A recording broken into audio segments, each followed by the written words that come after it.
What's going on, everyone? I'm Travis Brown with the Eagle, alongside our guest every week in the quarterback room. That's former Texas A&M quarterback Nick Starkel. He's the passing game coordinator out there at Corona Del Mar High School. So first off, how'd we do this week? We did great. We got our swagger back at Del Mar. We won 41-7. So great day. Had multiple quarterbacks going. We got to play all three quarterbacks. So it was a great day. Nice. So let's get into the Texas A&M game. They fall to Alabama in a game that was probably a little bit more there for the taking than a lot of those A&M Alabama games have been in the past. And I think one thing that stood out is that A&M's quarterback, Max Johnson, the offensive line were under siege a little bit there, and especially in the second half. Jimbo Fisher mentioned that, yes, some of it's on the offensive line with the, I believe, 5 sacks that Alabama had, but some of it, too, is on Max Johnson getting the ball out quickly. So let's talk a little bit about quarterbacks working through progressions. And just from a simple standpoint, what does that kind of look like, and how do you teach that to a quarterback? Right. And this is a very important topic. This is probably the most important topic when it goes through, quarterback play. Everyone wants to talk about arm strength. Everyone wants to talk about pocket mobility and pocket awareness, but it really comes down to, can you take a play and process it in time? I mean, in 2.7 seconds, can you get all the way through your reads? And so really, I want to start off and I want to talk about different types of reads. And so when you are in a system, it doesn't really matter what system you're in. There's different types of progressions in a play call. So, for example, when Coach Mazzoni and Coach Sumlin were at Texas A&M, we were basically a pure progression team. So that meant no matter what the coverage was, I was going to drop back and I was going to look at my primary receiver. And the thing that we always said was IHO, is he open? So doesn't matter what coverage you're in, you drop back. Okay, eyes on 1. 1's not there. Transition my eyes to 2, then 3, then 4, and then the check down. The problem with the pure progression is that it takes a lot of time. If you're going to just go through the play saying, okay, 1, 2, 3. And so my freshman year, that's exactly what I was doing. Is I was dropping back. I was looking 1, 2, 3, and sometimes it takes some time to get back there to that third progression because you want to hold on to that first target. Like, oh, is he open? I'm not really sure. And uncertainty makes you hold that ball longer. Holding that ball longer is going to equal more sacks. And so what I had to do was we had an analyst who was with us. I think he was working as an offensive analyst at the time. His name was Kevin Patullo. Kevin Patullo came to us from the NFL. He worked with the Jets. I think he might be with either the Eagles or the Colts right now, but a phenomenal coach. And what I would do is I would get all the plays from practice, where I took a little bit too long during scout team, where I took a little bit too long during the team periods and stuff. And I'd go in there and I'd watch some film with him and we just talk about, okay, so based on coverage, we can eliminate 1 and we can probably eliminate number 2.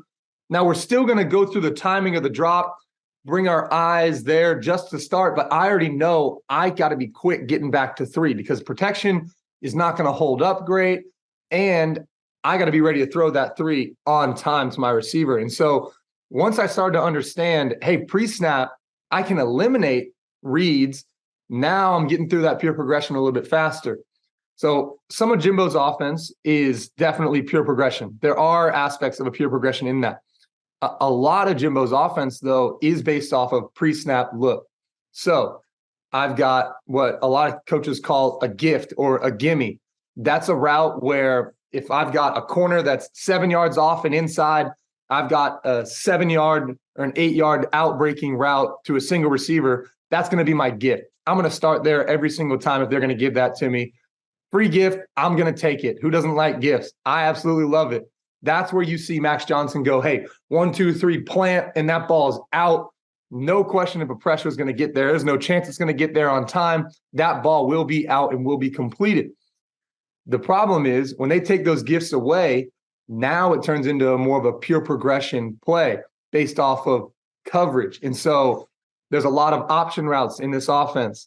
And where you can get in trouble is if you are unsure of what a receiver's doing, the receiver's unsure of what he's doing, Now you're holding on to that first progression for not one hitch, but two hitches. And if you are holding on to something for two hitches, hey, you either got to get down and go, or you've got to find your check down, find your next target, and get that ball out. Because especially against Alabama, as we saw, they're sending some pressures. They're sending, good stunts. We talked about it with Miami, where they're twisting defensive ends around, they're wrapping guys around, and they're bringing pressure to the quarterback. And so while it might look like, oh, O-line's got to hold up in protection, well, hey, QB's got to do a good job of saying, hey, my first read is not open. Let me progress down my second read and then to my check down if I have to, just to get that ball out and keep the drive going. Another type of, I guess, pass game that coaches will do is they'll do half field reads. And so basically, hey, if it's too high coverage, if I've got two safeties up there, I'm working the right side of this, pass concept. If it's single high, I'm working the left side of this concept. That's also a way that you can get a quarterback to get through his progressions a lot quicker rather than having to go, okay, I'm looking out to the right, and then I'm looking seam, and then I'm looking crosser, and then post curl. That's going to allow you to just say, okay, hey, too high, I'm just going to work this side. I've got 1-2 check down. And it's 1-2-3, first hitch there, second hitch there. I'm either out now or I'm ball to the back right now. And so Coach Fisher's offense allows you to have a few different ways to get the ball out. And I think that just the problem that we saw was maybe hanging on to that first or that second read a little bit too long and not being able to say, look, they've got good coverage down the field. I'm going to check this ball down and get us into a second and manageable, or, hey, a fourth and short, we might be able to go for it now. Yeah. Does that change? It's really easy for the armchair quarterback, the armchair fan, to look and say, oh, well, quarterback X just isn't good at making his reads, working through the progression. But can that change week to week by what the defense is doing and presenting? Yeah, it looks like this guy is a really bad in working through his progression, but it's really what Alabama, whatever team was doing, or is it usually a sign that there is growth that needs to happen week to week to week? I think that it can get better in the season, definitely. But it takes a lot of reps. And so basically what I would do, and a lot of quarterbacks do this, I think you've seen, I know Russell Wilson would do this, Drew Brees would do this. You get your call sheet. Basically on Wednesday, your call sheet is nearly done. And so Monday practice, you're working first down. Tuesday practice, you're working, a little bit of short yardage in there. By the time you get to Wednesday, you've almost got your entire call sheet of every single play that they're going to call in the game ready to go. So I would take that call sheet on a Wednesday night or a Thursday night if we were traveling somewhere, and I'd be in my room. I had Jake Hubenek as a roommate for my first 2 years, and Jake Hubenek and I would signal the plays to each other. And then right there in our hotel room, we would take our drops. We go through our progressions, 1, 2, 3. Okay, cool. They give me this coverage. I've got that as a gift. And so it's ways to steal reps, because you might only get, 3 reps at a new play the entire week. You just installed a play on Monday. You get it once on Monday, once on Tuesday, and then you get it on Wednesday in more of kind of like a walkthrough setting, almost not a full intense practice. You can only get so good with 3 reps. And I always told myself, am I comfortable enough running a play if I only got 3 reps at it? And if I'm splitting reps with another quarterback, I might only get 1 rep at it. And so how am I going to steal reps? I talk to our QBs about this all the time. How can I steal reps? Well, I can steal reps by watching film, understanding exactly what's going on. Even when I'm not in, I'm watching the other quarterbacks in while they're going through their reads, and I'm taking mental notes. And I'm also grabbing that install, or I'm grabbing that call sheet, and I'm going to go through every single one of those plays at least 2 or 3 more times. So now I've got more of an understanding. My feet are now tied with the read, tied with the progression and the timing. And now I'm going to be a lot more confident going into the game. Oh, you got to mute. You muted yourself. There you go. I know a lot of people who are watching the game, talking on Twitter, were not so happy that they got away from the short passing game a little bit in the second half. I know, without having broken down every little aspect of the field, generally, what is some reasons why teams usually get away from the short passing game and are usually looking at longer crossing routes, longer developing plays? Right. So like as a play caller, what I'm kind of understanding is you kind of get into a rhythm, and short passing game, quick game is a really good way to get actually into a rhythm, get your quarterback's confidence going. Hey, it's a quick, I'm inside out on this side. Usually quick game is not a full field. It's usually like we're talking about those half field. Okay, if it's too high, I'm here to the back. Or if it's one high, I'm here, back, or run. And it allows your quarterback to get back there, get some confidence throwing the ball. The problem with this is if you've got a team with really good coverage at the cornerback position, good leverage at the linebacker position, it's going to be really hard to throw those quick game routes. And so they're not going to be as open as you'd like. And then if you go quick game, okay, 1-2's not there. You don't have time to get back to the other side. Now you might be taking hit as a quarterback, or you're going to have to run, scramble out of there. So I think that what Coach Fisher was seeing is, hey, these guys are really good at covering quick game. When they're in man coverage, it's hard to get open right now, versus if you're a cornerback and your receiver is running a deep crossing route, and that receiver is Nia Smith, good luck running with him when that protection holds up and he's running a 30-yard route and the QB's got, 3 seconds to throw that ball. I think that what Coach Fisher was saying is if we can find them in the right coverages, get the protection lined up properly, now we'll be able to hit some big ones. And on a lot of those, it's Max hitting his first or second progression, or it's, okay, we've got a post on and then we've got a deep over coming underneath it. And based on pre-snap coverage, there's a safety in the middle of the field. That post is dead. So really, he's just looking at his first progression, and he ends up hitting one of those crossers. You also saw Max did a really, really great job of, hey, if it is man coverage and I've got an outside vertical ball, I'm going to put that on the money to those guys. I know we had one that was missed late in the game, but earlier in the game, hey, it's 3rd and 4. Max drops back, sees man coverage, hitches up, gets a great ball down there on the sideline. I think that living in that, while it's a high risk, high reward, I think that living in that is actually going to play into more of what Max is comfortable with, because it is, hey, let me drop back, get my timing, and throw that ball out there and give my guy a chance, versus, okay, eliminate that here, there, back. I think that he is a lot more comfortable when he gets to the top of his drop. He knows exactly where he's going right now. He's got 1 or 2 guys, and then he's going to a back. But again, that can change. All it takes is just the extra reps and the extra work. So you as a quarterback, do you remember a time specifically where you either watched that first read a little bit too long, or it was covered and you're kind of working slowly through the progression? What's that, A, the clock, the competitor like in the head, and B, is there a little bit of, oh crap? What is that like? Right. So I was always told that your drop and your footwork is tied with your progressions. And so what I'm going to do is I'm going to take if it's a deep game, I'm going to take a big 3 and a hitch. That big 3 and a hitch is the only timing I have for my first progression. If I drop back, I go 1, 2, 3 hitch, and then I have to hitch one more time because I'm waiting for a guy to get open. Now I'm off timing.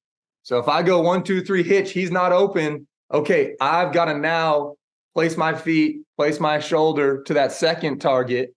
If he's not open on the second hitch, I'm either out of there now, or I'm finding a running back or something on the backside. And I think that one that definitely comes to mind, I got away with a couple of them. Okay, so that's if you're in the pocket, straight drop back, everything's all good. Now, as a quarterback, how do we buy time? We have movement. We can move out of the pocket. We can drift backwards away from a rush. We can move to the side. I remember against LSU, we had a 3 receiver concept where we had an under route from the outside coming now, screaming down the line of scrimmage. We had a little reverse whip where a guy was going to go out and then come back in. And then we had Christian Kirk on a corner route. And I remember it was a little play action. Hey, play action. I dropped back, and I knew based on the coverage, I was going to have a one-on-one route to Christian. Now, I got to my drop. I dropped back. I know I'm going to have that one-on-one to Christian. I took my 3 back there. And rather than just saying 1, 2, 3, hitch and throwing, I knew I got to give him a little bit more time. So I drift to the left. I drift. I create more time in the pocket. I move away from those defenders, and I'm holding on to that first read a little bit longer. Now I'm getting that ball out. If I would have been straight drop back and just stood there in the pocket waiting for him, I probably wouldn't have been able to get that ball out, and I probably should have hit one of the underneath routes earlier. So it kind of all depends on how the quarterback's feeling the movement in the pocket. Alabama did a really good job of kind of containing him and getting interior pressure rather than just the outsides, kind of one of the outsides collapsing and him being able to flush to his left or flush to his right.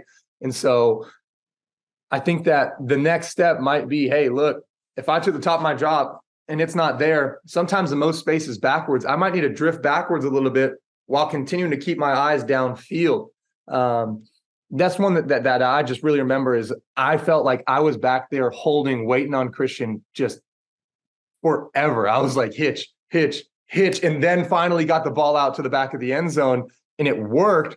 But so many times I would go through that play in my walkthrough and I'd say, okay, 1, 2, 3, hitch. He's not open. Let me find something else underneath to get the ball out.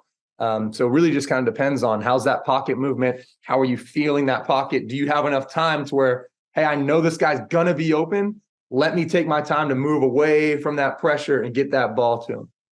So I know you've kind of mentioned it in several little parts here, but what in just from your kind of armchair quarterback perspective, where does the offense go from here? How do you kind of rebound, not only schematically, but also a little bit mentally, because it was a little bit of a rougher loss and there's still a lot of season to play.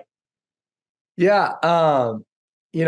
Something that we always talk about is you've got to win the games in September and October to play meaningful games in November. That's like the epitome of college football. Is you're going to be playing meaningful games in November. And I think Texas A&M is still set up to be playing a lot of meaningful games in November. And they're going to get their opportunities if they continue to handle these teams the way that we saw them doing in the beginning of the season. I think they're set up to be in a great headspace moving forward because we've got good teams coming up down the stretch. But if I'm a quarterback coach and I'm talking to Max, I'm saying, hey, look, yeah, we just played Alabama. We had our shot. We missed our shot, but we're going to keep swinging and we're going to keep going because you see the talent that's on the offense. You see what they can do. Yeah, this game might not have been the best showing of it, but you still saw what they could do whenever we're decisive with the ball and we are getting through our progression. So I'd challenge these guys around me. I'd say, hey, look, guys, we have a great opportunity ahead of us. Everything is still on the table of where we want to be in November. We just got to continue to take it week by week, day by day, practice by practice in order to get to where we want to be. So Texas A&M heads to Tennessee this weekend, one of the notorious rowdiest crowds in the SEC and in the country. What was some of the rowdiest environments that you remember playing in back when you were playing quarterback? I remember probably the rowdiest crowd I've seen was Ole Miss. We were down at Ole Miss, Vaught Hemingway, and it was raining pregame. It was cold and raining, almost like sleeting. It was so cold. And we got out there pregame. And I'd always heard, Ole Miss is, tough place to play. Like that crowd, they really get after you. I'm out there tossing the ball to Christian Kirk pregame. We're just warming up. I mean, it is probably 35, 37 degrees and raining, and these fans are just getting after us. I mean, saying everything, trying to get us off of our groove, trying to get Christian mad. And yeah, I'll tell the story. Okay. And so they're jawing at Christian a lot. They're jawing at Christian, and Christian's like, hey, throw one high to me. And they're standing, I mean, he's in the back of the end zone, and they're standing all right behind him, all up on the first row. And he's like, hey, throw one high, throw one high. And so I rip one high to him, and he jumps up, separates his hands, and it goes straight into the crowd. And it was good, though, because they were all laughing at us. And then they threw the ball back like as far as they could at us. And gave us a couple of gestures with their fingers, but no, that was such a fun place to play because while it's not the biggest stadium, they wanted to be there so badly, and those fans absolutely loved that game. It was a tight game. We ended up winning at the end there, but I just remember that atmosphere. That was my first, you know, SEC full like start game back off my injury, and I just had the time of my life over there. I'd always heard about the Grove. Getting to go play there was just a really, really cool atmosphere, and it felt like they were just right on top of you. There was no, walkway that was separating them from you. It was basically, hey, field, and then boom, stands right there. And so that was really cool. The other one that comes to mind, I didn't get to play. I was still injured, would be Florida. The Swamp at night, that game was amazing. It felt like you were just locked into this like prison almost. And they've got that wall where it says, "This is the Swamp." And I swear that just keeps all of the noise in there. I think we started off the game with like 2 pre-snap penalties, like a delay game and a false start almost. And then I don't even know, we might have had to burn a timeout or something because it was just so loud in that stadium. It felt like they were right on top of you, that even our like silent cadence wasn't getting it done. And that just kind of fed to it. And then to end the game, my roommate, my best friend, Tyrell Dawson, getting an interception during the 2-minute drill and then running over to the stands, hugging his mom right there on the sideline. Like that's a memory and that's an atmosphere that I'll remember for the rest of my life.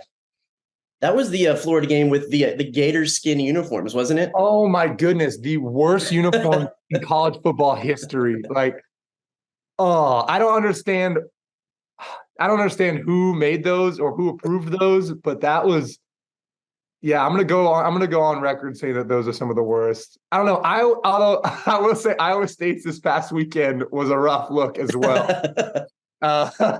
Looked like they weren't wearing pants when you were watching on the TV cut up. Hey, as a TCU alum, we just won't talk about that game. So yeah, okay, yeah, we'll leave that out. We'll leave that out. So anyway, hey, who do the Sea Kings have this week?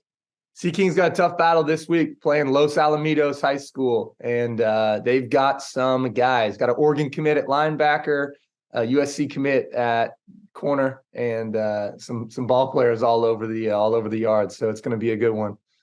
There he is. That's former Texas A&M quarterback Nick Starkel, breaking some things down from A&M's game this week. He'll be here every week as we have, and we also always enjoy talking to him and learning some new things. So thanks so much for watching. Be sure to check theeagle.com as we continue to preview Texas A&M's trip to Tennessee.